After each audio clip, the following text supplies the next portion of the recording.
클릭해 주셔서 감사합니다. 항상 건강하세요. 좋아요와 댓글은 영상 제작에 큰 힘이 됩니다. 옛 이모 이야기 바로 시작합니다.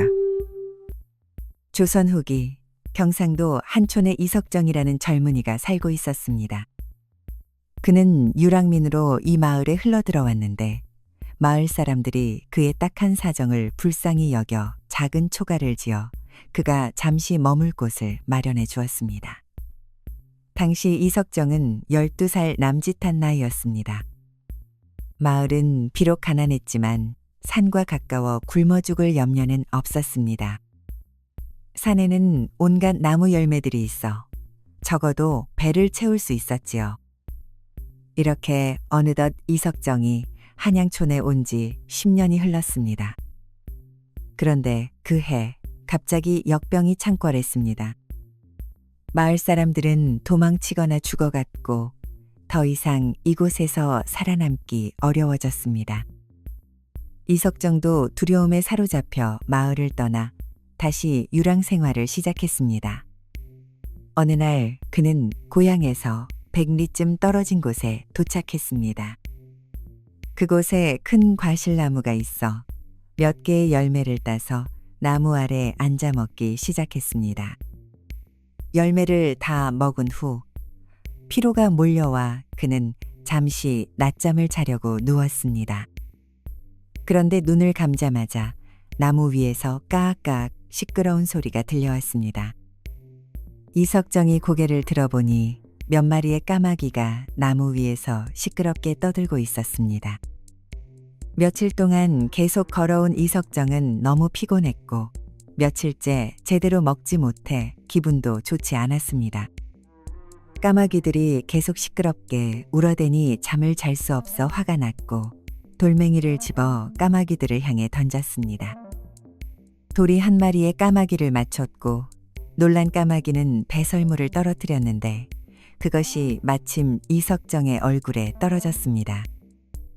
이에 더욱 화가 난 이석정은 또 다른 돌을 던졌고 이번에는 까마귀가 맞아 부상을 입고 날개를 퍼덕이며 날아다녔습니다.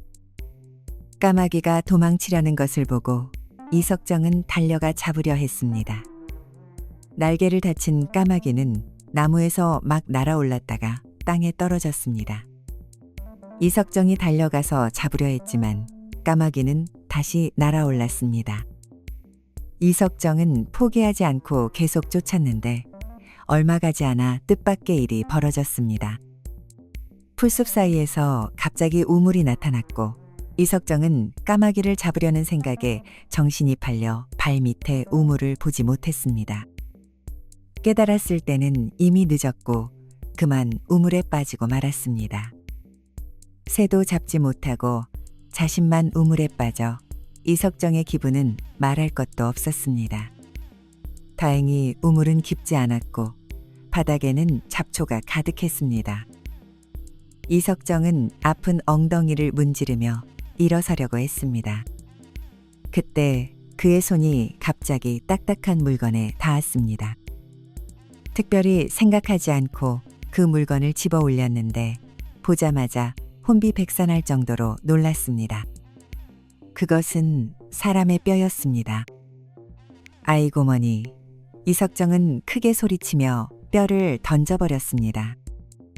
진정한 후 그는 우물 바닥 상황을 자세히 살펴보았습니다. 우물 바닥 한쪽 구석에 잡초가 있었고 잡초 사이로 백골이 보였습니다. 어린 시절부터 혼자 살아온 이석정은 이미 담대한 성격이 되어 있었습니다. 처음에는 백골을 보고 겁을 먹었지만 마음을 진정시키자 무섭지 않았습니다. 이 백골은 누구의 것일까? 어떻게 우물 바닥에 떨어진 것일까? 혹시 나처럼 실수로 떨어진 것일까? 아니지, 이 우물은 그리 깊지 않아. 떨어졌다 해도 스스로 올라갈 수 있을 텐데 왜 올라가지 않았을까? 이석정이 백골을 바라보며 생각에 잠겨 있을 때 원래 백골 위에 안정적으로 놓여있던 두개골이 갑자기 굴러떨어져 이석정 앞에 멈췄습니다. 백골은 원래 말라버린 우물벽에 기대어 있었고 두개골은 벽에 닿아 있었습니다. 두개골이 이석정 앞에 떨어진 후 그는 뒷부분을 확실히 볼 수 있었습니다. 이번에는 이석정이 확실히 보았습니다. 두개골의 뒤통수에는 계란보다 큰 구멍이 있었습니다.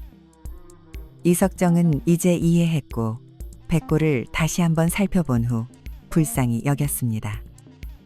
백골이 너무 쓸쓸해 보여서 이석정은 우물 바닥에 구덩이를 파고 백골을 묻어주기로 했습니다. 우물 바닥의 흙은 매우 부드러웠고 아마도 우물 입구에서 떨어진 흙인 것 같았습니다. 얼마 지나지 않아 이석정은 구덩이를 파고 백골을 그 안에 넣었습니다. 그때 편지 한 통이 그의 눈앞에 떨어졌고 놀랍게도 백골은 다 썩었는데 이 편지는 전혀 부패하지 않았습니다. 그를 모르는 이석정은 편지를 열어보지 않고 그냥 품에 넣고 계속해서 백골을 묻었습니다. 묻고 난 후 그는 우물에서 기어 올라왔습니다. 우물 바닥에서 죽은 이 사람은 누구일까? 왜 여기서 죽었을까? 그의 뒤통수에 있는 큰 구멍으로 보아 아마도 누군가에게 해를 당한 후 우물에 던져진 것 같았습니다. 하지만 누가 그를 해쳤을까요? 우물 바닥을 바라보며 이석정은 오랫동안 마음이 진정되지 않았습니다. 잠시 생각한 후 그는 그를 아는 사람을 찾아 편지에 무엇이 쓰여 있는지 알아보기로 했습니다.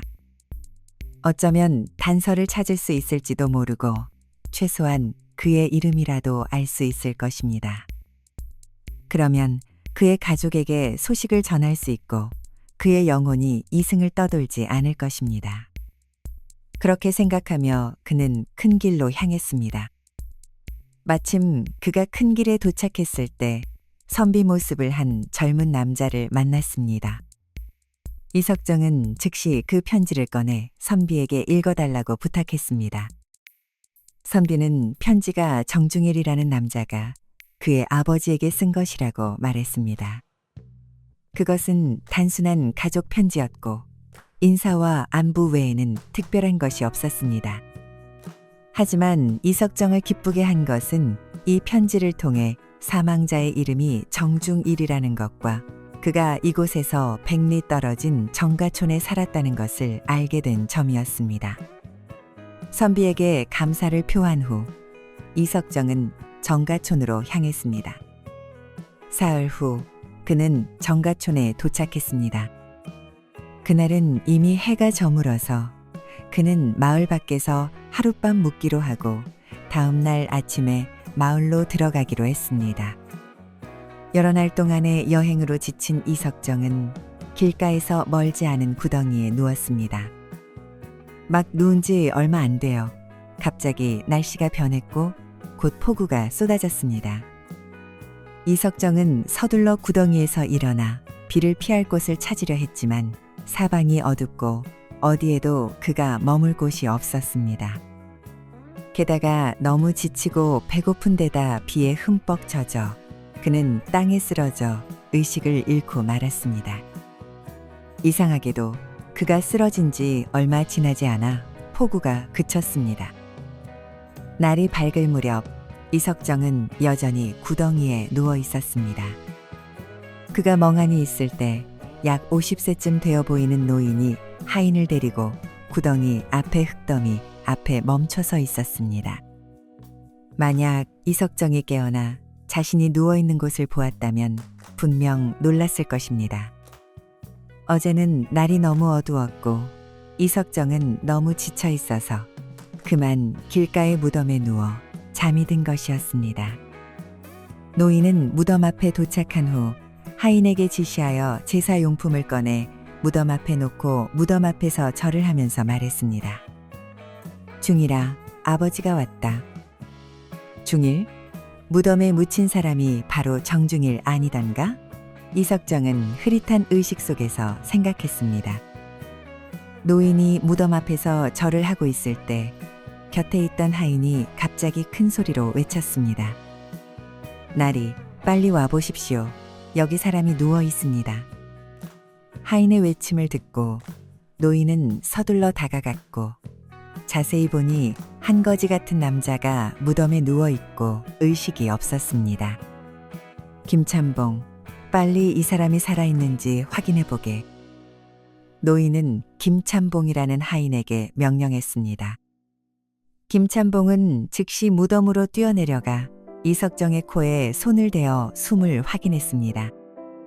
나리, 아직 숨이 붙어 있습니다. 빨리 그를 끌어올려야 합니다. 이렇게 해서 이석정은 김찬봉에 의해 무덤에서 끌어올려졌습니다. 노인은 이석정을 향해 소리쳤습니다. 젊은이, 빨리 깨어나게. 하지만 이석정이 깨어나지 않자 그의 이마에 손을 대어 보았습니다. 이런, 너무 뜨겁네. 안 되겠군. 병이 든 것 같아. 김찬봉, 빨리 그를 수레에 태우게. 나리, 하지만 도련님 제사가 아직 끝나지 않았는데요. 아이고, 목숨이 중요하지. 다음에 다시 오세. 말을 마치자 노인과 김찬봉은 이석정을 수레에 태웠습니다. 집에 도착하자마자 한 젊은이가 달려와 물었습니다. 날이 도련님 묘에 제사 드리러 가셨다고 하셨는데 왜 이렇게 빨리 돌아오셨습니까? 노인은 뒤에 있는 마차를 가리키며 말했습니다. 묘지에 도착했을 때 한 젊은이가 그곳에서 쓰러져 있는 것을 발견했네. 아직 살아있는 것 같아서 먼저 데려왔어. 박만복, 빨리 그를 뒤채 방으로 데려가고 의원을 불러오게. 박만복이라 불린 이 젊은이는 즉시 김찬봉과 함께 이석정을 방으로 데려갔습니다. 내가 여기서 그를 지킬 테니 당신은 의원을 모셔오게. 박만복이 김찬봉에게 지시했습니다. 김찬봉이 떠난 후 박만복은 이석정 곁에서 자세히 그를 살펴보았습니다. 이석정은 온몸이 젖어 있고 온통 진흙투성이었습니다. 박만복은 튼튼했기 때문에 그의 옷을 벗겨주려고 했습니다. 막 손을 대려는 순간 편지 한 통이 이석정의 몸에서 떨어졌습니다. 거지 신세인데 어떻게 편지가 있지? 박만복은 의아함을 안고 그 편지를 집어들었습니다. 편지 봉투에 적힌 몇 글자를 보는 순간 그의 얼굴색이 변했고 즉시 편지를 여러 내용을 확인했습니다. 이 박만복이라는 사람의 표정은 점점 더 어두워졌습니다. 이때 하인 김찬봉이 의원을 데리고 돌아왔습니다. 박만복은 서둘러 편지를 숨기고 아무 일도 없었던 것처럼 행동했습니다. 의원은 진찰 후 이석정은 단지 감기에 걸렸을 뿐이라며 약을 처방하고 떠났습니다. 어느덧 날이 저물었고 이석정은 깨어났습니다. 그는 주위를 둘러보았습니다. 여긴 어디지? 왜 내가 여기 있지? 누군가가 나를 구해준 걸까? 하지만 누가 나를 구했을까? 그가 의문에 빠져 있을 때 갑자기 문이 열렸습니다. 키가 작고 마른 그림자가 들어왔습니다. 이석정이 멍하니 있을 때 그림자는 갑자기 그에게 달려들어 그를 깜짝 놀라게 했습니다. 반짝이는 날카로운 칼이 이미 그의 목에 대어져 있었습니다. 소리내지 마. 그림자가 낮은 목소리로 명령했습니다. 이 갑작스러운 사건에 이석정은 겁에 질렸습니다. 그는 떨면서 낮은 목소리로 말했습니다. 형님, 무슨 일이십니까? 네, 이름이 뭐지? 그림자가 물었습니다. 형님, 제 이름은 이석정입니다. 저는 거지입니다. 이곳에 흘러들어와 배고픔을 견디지 못해 쓰러졌습니다.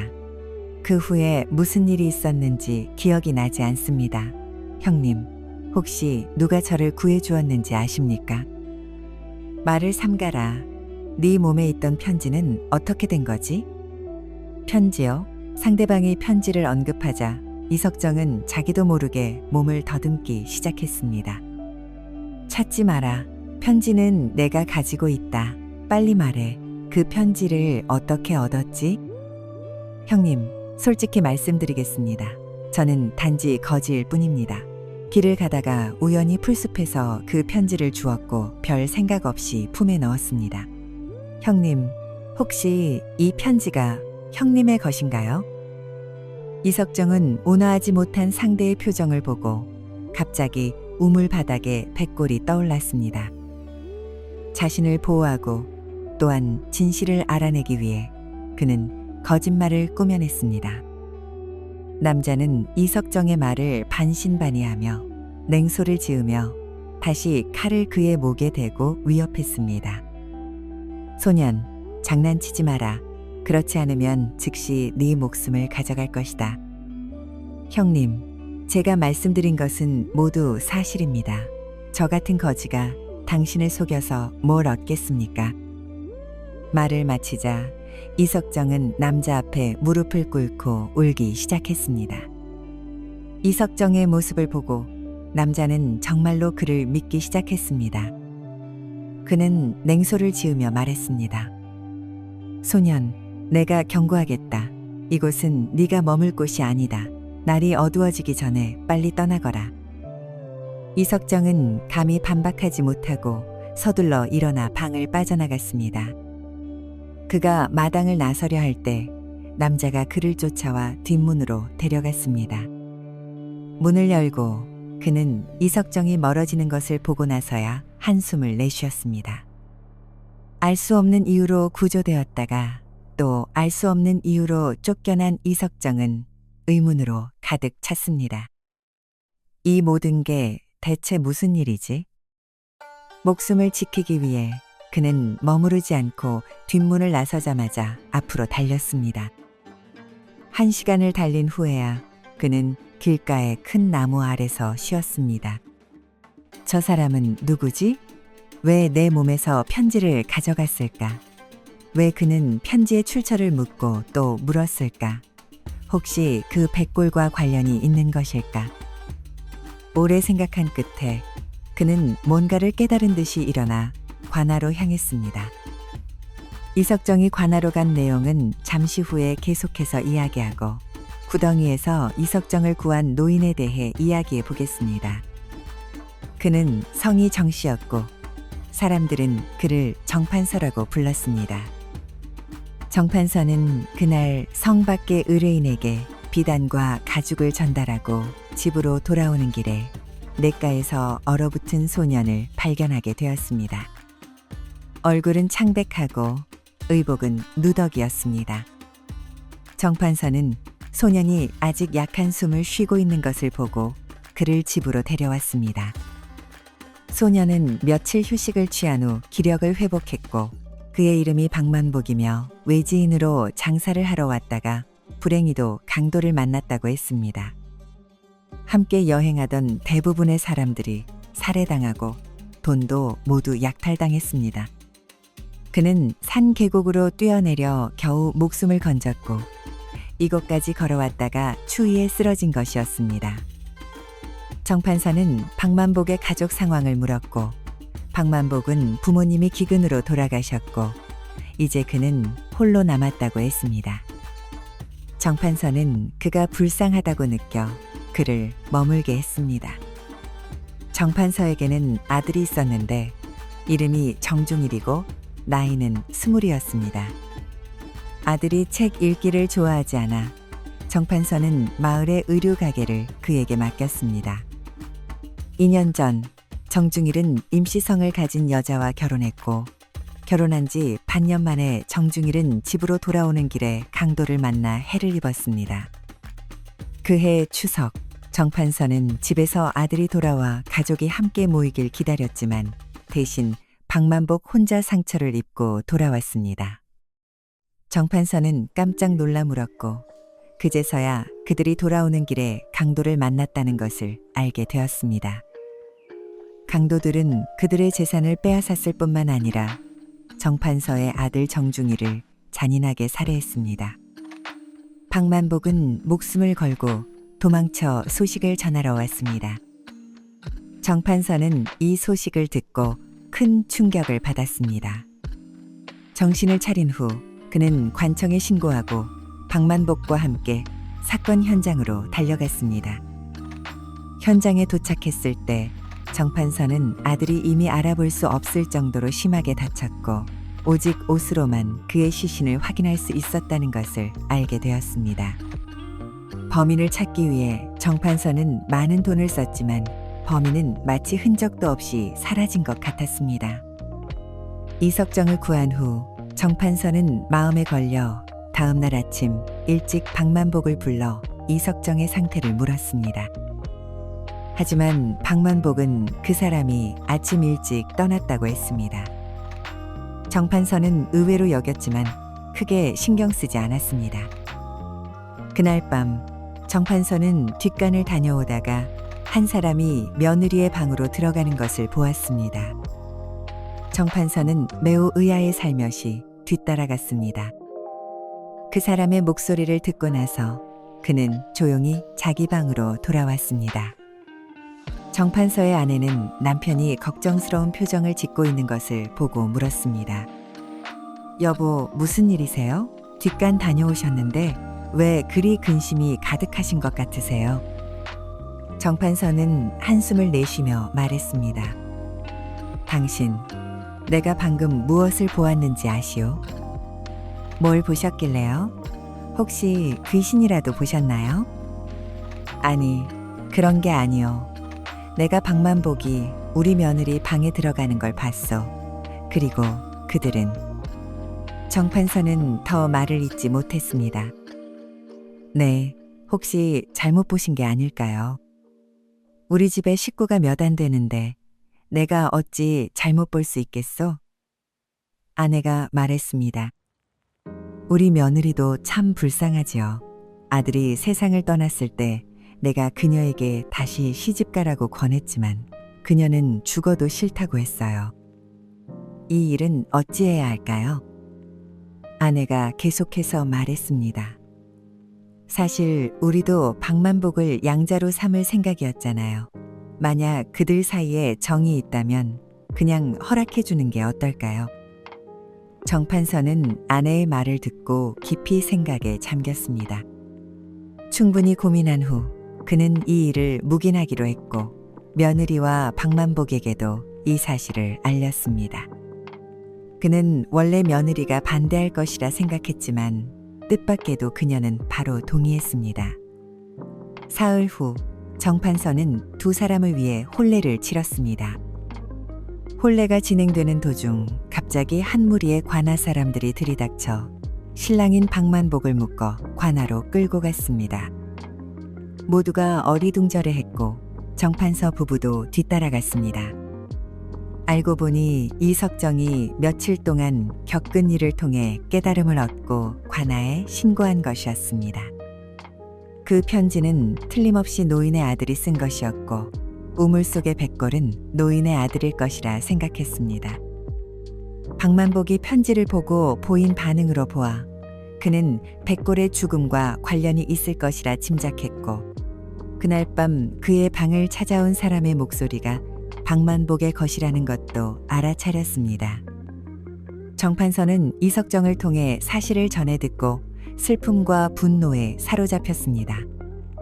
그는 고을 수령에게 가서 호소했고 수령은 박만복을 체포하도록 명령했습니다. 관아에서 수령은 박만복을 보고 큰 소리로 말했습니다. 박만복, 네가 어찌하여 이석정의 몸에서 나온 편지를 보고 그토록 당황했느냐?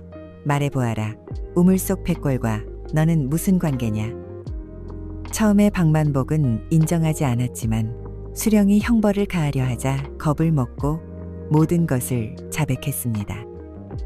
사실 박만복은 정씨 집에 온 후 처음에는 정판서에게 매우 감사했고 성실하게 일했습니다. 그러나 정중일이 결혼한 이후부터 박만복은 그를 질투하기 시작했고 정중일의 아내를 유혹하려 했습니다. 점차 그는 정중일의 아내 임씨와 불륜 관계를 맺게 되었습니다. 두 사람은 오래 함께하기 위해 정중일을 해치기로 계획했습니다.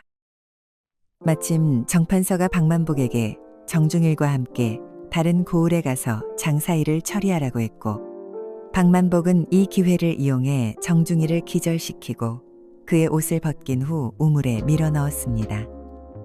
그런 다음 굶어 죽은 거지를 찾아 그의 얼굴을 심하게 훼손한 후 정중일의 옷을 입혀 놓았습니다. 그리고는 집으로 돌아와 정판서에게 강도를 만났고 정중일이 강도에게 죽었다고 거짓말했습니다. 진실이 밝혀지자 정판서는 자신이 진정한 호랑이를 곁에 두었음을 깨닫고 괴로워했습니다. 수령은 그 자리에서 판결을 내렸습니다. 박만복은 참수형에 처하고 임씨는 유배 보내기로 했습니다. 이석정은 관아에 신고한 공로로 정판서의 양자가 되었고 정판서는 수령에게 감사를 표했습니다. 정판서는 이석정이라는 양자에 대해 매우 만족했습니다. 이석정은 정판서와 함께 돌아가 이름을 정석정으로 바꾸었고 정판서에게 매우 효도했습니다. 5년 후 그는 정씨 가문의 사업을 이어받았고 결혼하여 자식을 낳았으며 가족 모두 행복한 삶을 살았습니다. 하지만 이야기의 진짜 반전은 이것이 아니었습니다. 10년 후 어느 날 정석정은 관아의 한 노관리를 만났습니다. 그날 밤 둘은 술자리를 함께 했고 노관리는 정석정에게 한 비밀을 털어놓았습니다. 실은 그날 재판에서 실제 범인은 박만복이 아니었다네. 정석정은 크게 놀랐습니다. 그게 무슨 말씀이신지요? 노관리는 술에 취해 말을 이었습니다. 진짜 범인은 정중일의 부인이었지. 그녀가 사실은 처음부터 모든 것을 계획했어. 남편을 죽이고 박만복과 함께 모든 재산을 차지하려고 했지. 박만복은 그저 그녀의 꼭두각시였을 뿐이야. 그렇다면 왜 양형의 차이가 있었던 겁니까? 정석정이 물었습니다. 당시 수령은 정판서가 더 큰 충격을 받지 않도록 배려한 거야. 자신의 아들이 아내에게 살해당했다는 사실을 알면 정신이 나가버릴 수도 있었으니. 그래서 박만복이 주범이고 부인은 단지 유혹당한 것처럼 판결한 거지. 정석정은 집으로 돌아와 깊은 생각에 잠겼습니다. 그는 자신이 가문을 이은 것이 정말 옳은 일이었는지 고민했습니다. 하지만 그는 정판서의 마지막 몇 년을 행복하게 해준 것으로 위안을 삼았습니다. 다음 날 정석정은 가족의 묘를 찾아가 정중일에게 참배했습니다. 그리고 지금까지 알려지지 않은 진실을 그에게 조용히 전했습니다. 바람이 불어오자 그는 마치 정중일이 자신의 말을 듣고 평안해진 것 같다고 느꼈습니다. 삶은 때로 우리가 상상할 수 없는 방향으로 흘러갑니다. 이석정은 단지 까마귀를 쫓다 어쩌다 발견한 백골 하나가 그의 인생을 완전히 바꾸어 놓았습니다. 우리는 때로 우연히 마주친 상황이 인생의 전환점이 될 수 있다는 것을 기억해야 합니다. 그리고 진실은 표면적으로 보이는 것보다 훨씬 복잡하고 깊을 수 있습니다. 정판서는 결코 아들의 죽음에 대한 완전한 진실을 알지 못했습니다. 어쩌면 그것이 그에게는 자비로운 일이었을지도 모릅니다. 옛 이모 영상을 빠르게 만나보시려면 가운데 동그라미를 클릭하여 구독을 눌러주세요. 새로운 영상이 올라오면 알림이 옵니다. 다음 동영상과 추천 영상도 재미있으니 많은 시청 바랍니다. 감사합니다.